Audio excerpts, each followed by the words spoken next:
rhetorical question by Pontius Pilate when he was facing truth itself. And yet that's going to be the basic challenge before us all. How do we really know what's true? We take that so for granted, and yet there are tools and there's a science of understanding truth. How do we know the Bible is true? That's perhaps the most crucial question among us. We're going to approach this in a rather unorthodox manner. We're going to start by talking about the boundaries of our reality. How do you examine them? How do you qualify sources of information? And how do you test hypotheses to find out whether they're true or not? There are standard tools that we need to be aware of to do these things. Well, our challenges before us, of course, first of all, deal with our skeptical environment that we find ourselves in. We have attacks on every side for the very existence of truth.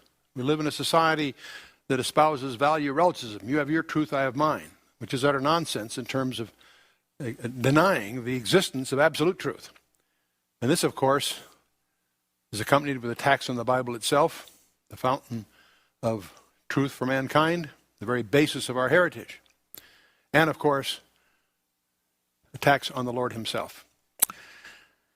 Now, this is all in a background of cosmic warfare. We understand from the Scripture that we are faced with spiritual adversaries that deal with the principal weapons of deceit and doubt. That was Satan's first move in the Garden of Eden, to ask the question, yea, hath God said? Raising doubts that God really said what he said. And that strategy echoes throughout the centuries and is very, very extant in our civilization today.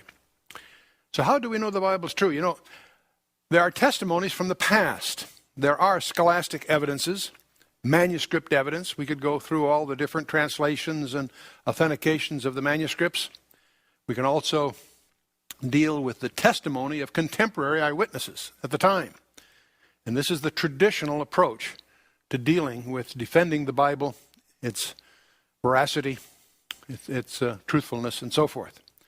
We're not going to spend much time on that because that tends to be scholastic, tends to be academic, tends to be a little distant from where you and I really live.